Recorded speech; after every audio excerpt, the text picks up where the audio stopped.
Hi guys, it's Jackie here. So what that photo that you're looking at right now is actually taken from my office window. We recently moved to downtown State College off campus, and I'm lucky enough to have this really neat view. These banners actually just went up today. State College is having its annual Arts Fest this week, so they're setting up downtown. So I thought I'd share that image because it's pretty, I think. Anyway, so technology learning environments. I'm using this PowerPoint and this video feature, which I've never done before, to respond to our prompts for this discussion. What specific features define online, blended, and mobile learning environments? Which features might I incorporate in the design of a course and lessons to support English language learners? And what does my learning environment look like? So in talking about the defining features of online, blended, and mobile learning environments, I think we can all agree that they have features in common, of course, but I hope to try to distinguish the three based on our materials for the week. For online, you see here that I've X'd out classroom brick and mortar. So online, I'm considering to be purely online, purely remote, but things can happen synchronously or asynchronously. And I stole this language, this shift in delivery and student control, I think came from our reading about blended learning, but I think it applies here as well. The idea that with online technologies, you shift content delivery in a way, and you shift control to the student. I also wanted to highlight this quote here: collaboration increases overall student learning in online learning environments, which I'm coming to learn is one of the keys here for online learning. You would think that in face-to-face classrooms you would have a more collaborative environment because the people are actually there in the room with you, but it seems that we are better at collaborating online. Blended learning, so we have the classroom brick and mortar environment back, and we're blending it with online components, again synchronous and asynchronous, and this shift in delivery and student control that was highlighted in this article here.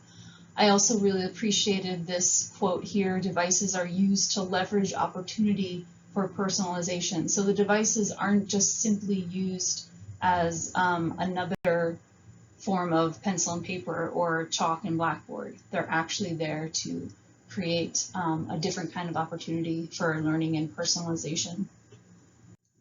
And then finally, mobile learning. I learned that this new term in this article here, what was it, entrepreneurial learning, which I did a little searching on, and it's not business so much as that word scares me, entrepreneurship. More about learning to put ideas into action, which resonates with this quote. For me, mobile learning is about self-actuated personalization, having goals, putting them into action. And 4 of the principles that I wanted to highlight from the 12 here is access, play, asynchronous, and authentic. So here, mobile learning, I feel like, is more geared towards those learners who need to determine when they're actually doing the learning, and they don't have the opportunity for synchronous opportunities.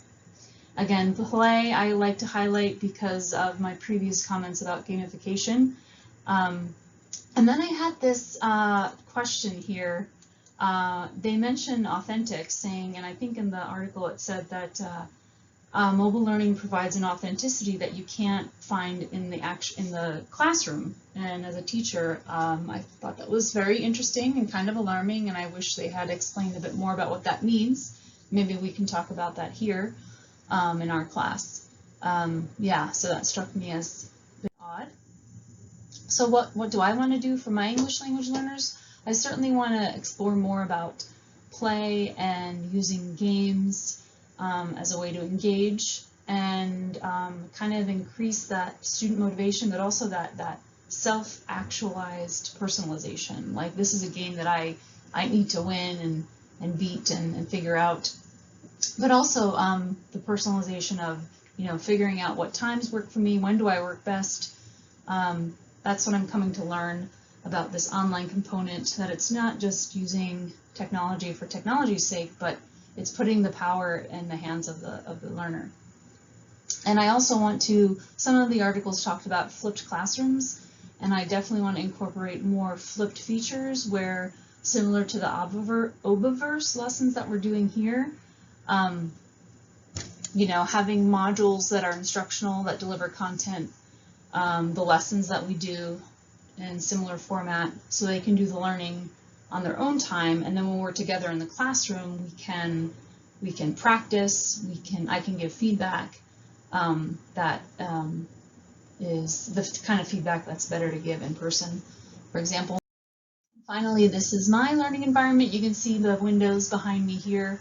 The banners in that first photo are back there, down there in the street, and this is where I do my homework. It's really nice. It's really a luxury to have two screens, monitors, because I can look at my lesson here, and then I take my notes over here. And here's my little iPad that I use for work to take notes on. And here's this, what is this thing? Telephone, I don't know what that is. Anyway, thanks for watching.